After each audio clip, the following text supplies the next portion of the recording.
La Thaïlande est un pays qui est rempli de préjugés, de stéréotypes. Donc je me suis dit que ça serait sympa de faire une petite vidéo avec 10 mensonges qu'on entend partout sur la Thaïlande. Donc ça va être encore une fois une petite vidéo éducative. Reste bien jusqu'à la fin parce que le dernier devrait te surprendre. Assis-toi confortablement, prends ta petite chang, on est parti. On commence en douceur avec une idée reçue sur la Thaïlande. Comme quoi tous les plats sont épicés. En Thaïlande, tu peux aussi bien manger épicé ou non épicé. Bon, après, tu peux aussi manger épicé dans les toilettes. Bon, ça, c'est une autre histoire. Moi, par exemple, j'ai vraiment du mal avec les plats épicés. Si tu me suis sur la chaîne depuis un moment, tu dois le savoir. J'ai déjà fait des vidéos où je mange épicé et je me sens vraiment pas bien. Si tu veux pas manger épicé, et ben, tu as tout l'embarras du choix. Tu peux manger du pad thai. Tu peux manger kao pad thai, kao man gai. Par contre, si tu vas au restaurant et tu commandes un plat qui est censé être épicé, tu peux dire à la serveuse ou au serveur pour ne pas manger épicé, Mike in pet. Par contre, si tu veux manger un petit peu épicé, tu peux simplement dire au serveur ou à la serveuse pet ninnoy. Donc pet c'est épicé, ninnoy ça veut dire un peu. C'est à tes risques et périls. Pourquoi je dis ça? Parce que en Thaïlande, quand tu leur dis pet ninnoy, en général ils te mettent quand même un plat super épicé. Donc ils ont vraiment du mal avec le dosage. Donc voilà, tu essayes, tu verras bien. Et si vraiment c'est la débandade, et ben la prochaine fois tu leur dis simplement Mike in pet. Et encore une fois, il y a plein de plats qui ne sont pas épicés en Thaïlande, donc il y a de quoi faire, tu n'as pas à te soucier par rapport à ça. Alors, la deuxième croyance en Thaïlande, le deuxième mensonge que pas mal de gens croient encore aujourd'hui, tous les Thaïlandais sont pauvres. La Thaïlande est un pays émergent, elle se situe à la deuxième place dans les pays de l'Asie du Sud-Est, donc il y a bien pire aux alentours. Les Thaïlandais ne sont pas là à sucer des cailloux à longueur de journée, même si on peut voir de gros contrastes de richesse, notamment dans les villes comme ici à Bangkok. C'est vrai qu'ici, tu peux voir sur Sukhumvit tous les jours d'ailleurs. Tu vois des Bentley, tu vois des Ferrari, tu vois des Lamborghini. Et puis juste à côté, tu as un gonze qui vend des fruits et des légumes. Et quand tu connais le prix de l'import des voitures en Thaïlande, tu peux être sûr et certain qu'un mec qui sort avec une Lamborghini, il est très très très riche. Donc non, la Thaïlande, c'est pas un pays pauvre, c'est un pays qui est en constant développement, avec un PIB assez élevé par rapport à d'autres pays de la même taille. En plus de ça, c'est un pays où tout le monde travaille. Alors après, bien sûr, tu as des petits boulots vraiment où les gens ne font pas beaucoup d'argent. Mais au moins ils bossent, tu vois. On voit que très peu de sans-abri. Si tu compares par exemple Paris et Bangkok, moi quand je suis retourné en France il y a 2 ans, j'ai vu beaucoup plus de sans-abri à Paris qu'à Bangkok ici. Idée reçue numéro 3, les hommes célibataires ne viennent en Thaïlande que pour une seule chose. Et je n'ai pas besoin de te la dire, tu sais de quoi je parle, mon petit coquinou. Bien sûr, c'est complètement faux. Je sais très bien qu'il y a une industrie du sexe ici en Thaïlande. Je suis pas arrivé hier, je sais très bien comment que ça se passe. Mais ça ne veut pas dire que tous les hommes qui viennent en Thaïlande célibataires sont ici pour choper de la gonzesse. Plein d'hommes viennent en Thaïlande pour voyager, pour la culture, pour la gastronomie, les activités en plein air, la pêche, pour 10 000 raisons, et ce n'est pas simplement pour aller secouer de la minette. Bien sûr, il y a un pourcentage de personnes qui viennent ici pour le tourisme sexuel, mais c'est un petit pourcentage. Crois-moi que vu l'état de la France actuellement, quand tu regardes les news et que tu vois un peu tout ce qui se passe, il y a 10 000 raisons pour les hommes célibataires, comme pas célibataires au final, de venir en Thaïlande pour voir quelque chose de plus sympathique, sans forcément penser à cette partie pas très catholique. La Thaïlande est une destination bon marché pour tout. Tu peux venir en Thaïlande avec 300 € et vivre pendant un mois. Avec tes 300 €, tu peux avoir un condominium, tu vas manger dehors tous les jours, tu vas aller faire la bringue 2 fois par semaine, tu vas acheter des fringues, tu vas faire des activités. C'est encore une fois un gros mensonge. Alors oui, la Thaïlande est beaucoup moins chère que d'autres endroits de l'Occident, ou même d'Asie d'ailleurs, si tu compares la Thaïlande avec la Corée et le Japon. Comme quoi cette vidéo est importante pour les personnes qui ne connaissent pas la Thaïlande, parce que même moi quand je suis venu ici en 2009, j'avais des croyances fausses sur le pays. Alors petite parenthèse, je vais te raconter vite fait l'histoire. Alors nous sommes en 2009, j'arrive en Thaïlande, je me dis que c'est un pays du tiers-monde, tout n'est pas cher et je vais être le roi du pétrole avec 300 boules. Je sors de l'aéroport, je me prends un petit taxi limousine, donc là c'est la première claque parce que j'avais dû payer, je crois que c'était 1000 bahts le taxi. Je me dis ah oui, c'est pas si cheap que ça. Ensuite je dis au taxi, emmène-moi dans un hôtel qui a la classe, comme quoi j'étais vraiment un trou de la fesse. J'arrive à l'hôtel, à la réception, on me dit que c'est 5000 bahts la nuit, bam, je me prends le revers de la main. Je fais ok d'accord, je sors de l'hôtel en n'en pétant pas large, je vais voir le taxi, je fais écoute, t'as pas plutôt un hôtel moins cher? J'ai oublié aussi de dire que sur le trajet, ce taxi m'a arrêté en chemin dans un restaurant. Bien sûr, je sais que c'est sa combine, hein. Pas besoin de me le dire en commentaire, je sais comment que ça fonctionne, sauf qu'à l'époque, je le savais pas. Et puis bah là, les plats, pour te dire, hein, je me rappelle, hein, 300 bahts le plat. Je fais ah oui, 300 bahts le plat, on est loin quand même des 40 bahts habituels, tu vois. Et là en plus c'était 2019, donc la vie était encore moins chère qu'aujourd'hui. Donc voilà, je me suis pris droite, gauche, uppercut. Donc la Thaïlande, comme tout autre pays d'ailleurs, est-ce que l'on en fait? Tu peux très bien venir en Thaïlande et dépenser 10 000 euros en un mois, comme tu peux très bien venir en Thaïlande et dépenser 1000 euros pendant un mois. Donc ça va vraiment dépendre de tes activités, de ton mode de vie et tout le tralala. Tu vas pas dépenser 500 euros pour un mois ici en Thaïlande. Ça sera bien plus cher que ça, surtout en plus si tu viens en mode vacances. Les activités touristiques sont pas données, hein. Si tu veux faire du jet ski, si tu veux faire un trek à dos d'éléphant ou je ne sais quoi, c'est pas donné. Les billets d'avion, les billets de train, tout le tralala, donc tu mets ça, plus ça, plus ça, et bien ça a quand même un coût. Donc la Thaïlande, c'est pas un pays où tu peux venir avec 3 peanuts. La nourriture de rue en Thaïlande est dangereuse. Alors c'est vrai que quand tu viens d'un pays occidental, où vraiment tout est clean, tu es dans un restaurant avec des tables, des chaises, la cuisine qui est derrière, tu vois pas ce qu'ils font, tu as les lumières, tu as la clim, tu as tout le tralala.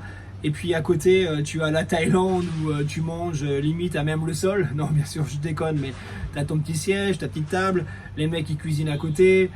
T'as des mouches, les mecs qui transpirent dans les plats, t'as les voitures qui passent à côté, donc au final t'as un peu de pollution qui t'arrive dans la tronche et tout le tralala. Néanmoins, ça ne veut pas dire qu'il n'y a pas d'hygiène, même si après tout ce que j'ai dit, cette phrase paraît un peu bête. Moi, depuis que je suis ici, je ne suis jamais tombé malade. Je pense qu'on peut tomber malade quand on arrive vraiment en Thaïlande pour la première fois et qu'il faut voilà, habituer son estomac, mais ça c'est pareil, c'est on va dire une chance sur 10 peut-être. Tu devrais normalement être tranquille. Après si tu as l'estomac fragile, eh bien il faut que tu fasses attention quand tu arrives ici en Thaïlande. Mais sinon il n'y a pas vraiment de peur à avoir de manger dans la rue en Thaïlande. Tout le monde mange dans la rue.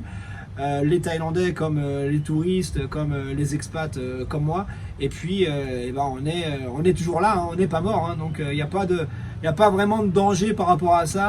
Et puis il n'y a pas que la nourriture, il y a aussi l'eau et les glaçons. Je sais qu'il y a certaines personnes qui ne veulent pas boire l'eau des pichets dans les restaurants ou alors prendre des glaçons des restaurants. Tu crois vraiment que les mecs ils vont te mettre du poison dans ton verre?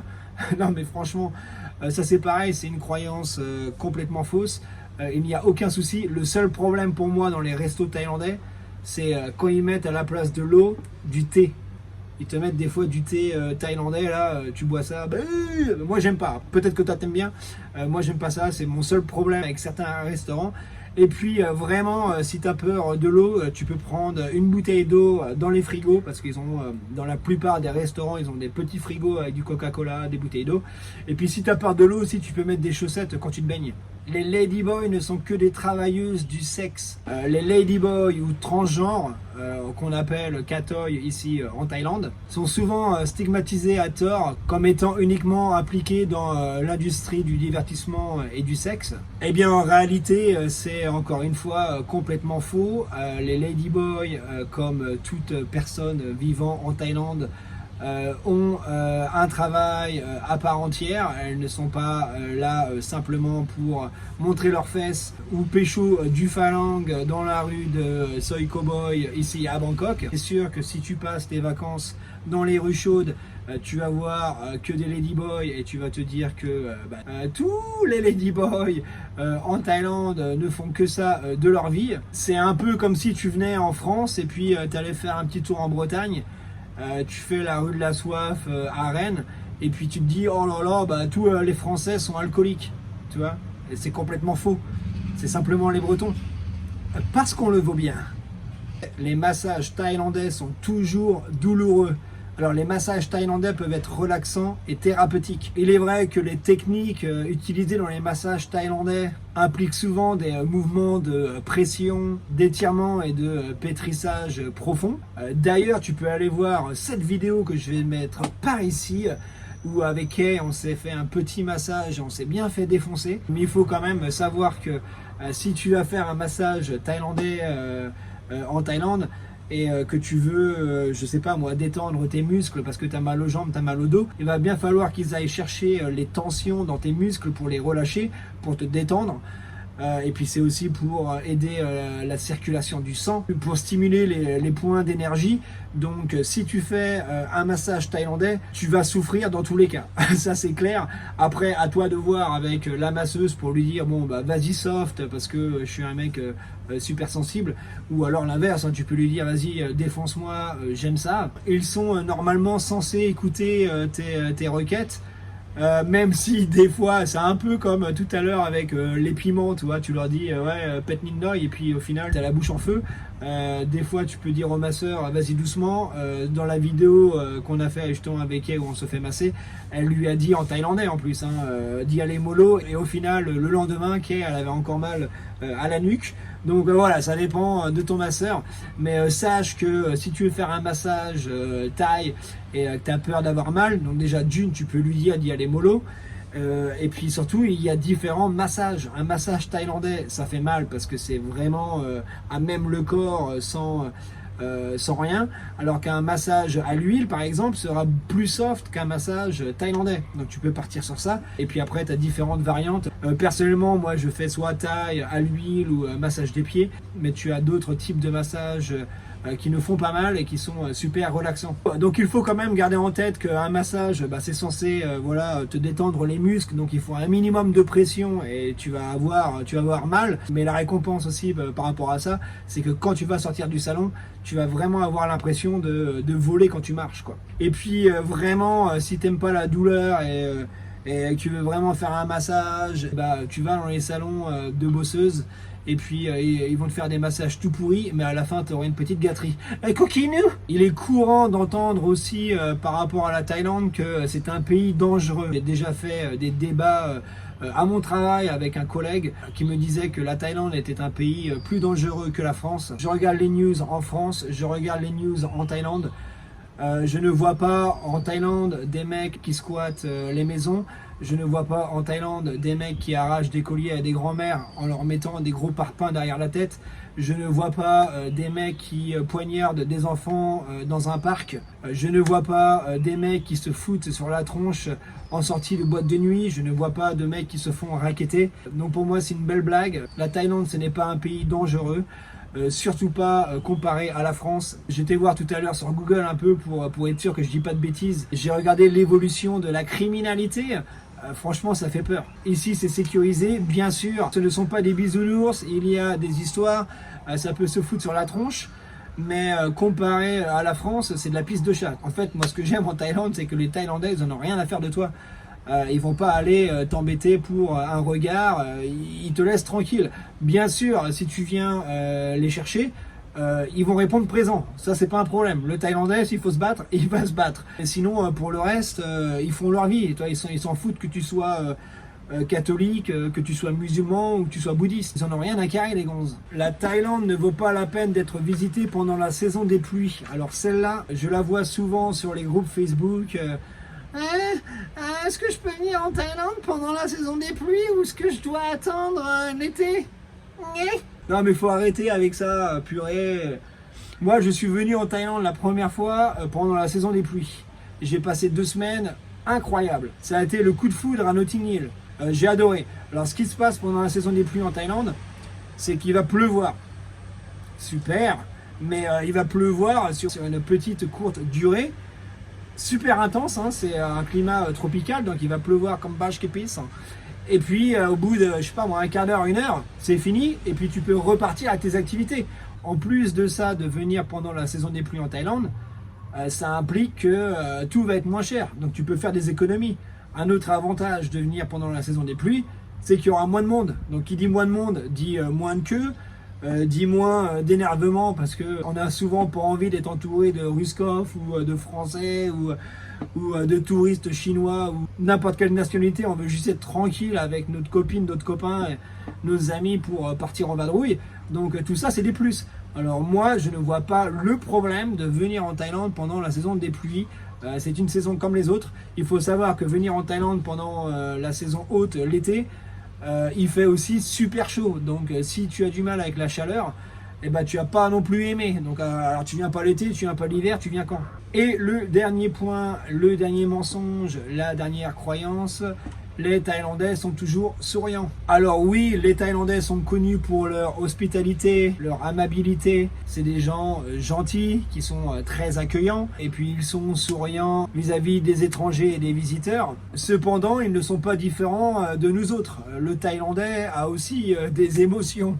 Je dis le Thaïlandais, c'est comme si c'était un objet, tu vois. Le Thaïlandais a des émotions, le Thaïlandais peut se sentir mal, le Thaïlandais peut être malade, le Thaïlandais peut s'énerver, le Thaïlandais souffre le dimanche à l'idée d'aller au travail le lundi et déprime le lundi. D'ailleurs, petite parenthèse, un truc que j'aime bien dire en classe quand j'arrive à l'école le lundi, moi j'aime bien mettre un polo noir. Et puis je dis aux gamins, est-ce que vous savez pourquoi je porte un polo noir aujourd'hui? Alors les petits marmots ils sont là, non. Et je leur dis, je porte un polo noir parce que le week-end est mort. Mais qu'est-ce qu'on rigole! En fait, la différence comparée à nous, Européens, il y a dans la culture thaïlandaise ce qu'on appelle garder la face. Donc le Thaïlandais, s'il est confronté à un conflit, au lieu de s'énerver et de s'emporter comme tout bon Français ferait, et donc lui il va justement sourire pour désamorcer cette ambiance malsaine. C'est un sourire qui est sur le visage, mais au fond de lui, le Thaïlandais il n'a qu'une seule envie, c'est de te défoncer. Mais voilà, pour cacher les émotions négatives, il va faire un grand sourire. Donc il est important de faire preuve de respect quand tu viens en Thaïlande, de se renseigner par rapport au pays. Eh bien écoute, ma chaîne est de toute façon faite pour ça. J'essaie de te donner le plus de valeur possible à travers mes vidéos, donc j'espère que ça t'aide. Il faut mettre de côté tous ces stéréotypes à la mormoine. Oh mais quel mot! Un Thaïlandais ne sourit pas tout le temps. Un Thaïlandais peut aussi s'énerver et puis te déglinguer en mode Muay Thai. Il faut simplement être respectueux et puis venir en Thaïlande avec une good vibe. Donc voilà, j'espère que tu as apprécié cette petite vidéo. Si tu es encore là, c'est que tu es un bon. N'oublie pas de t'abonner, de liker, de commenter, poilonner. Moi, je te revois très vite pour de nouvelles aventures. En attendant, porte-toi bien. Ciao, poto.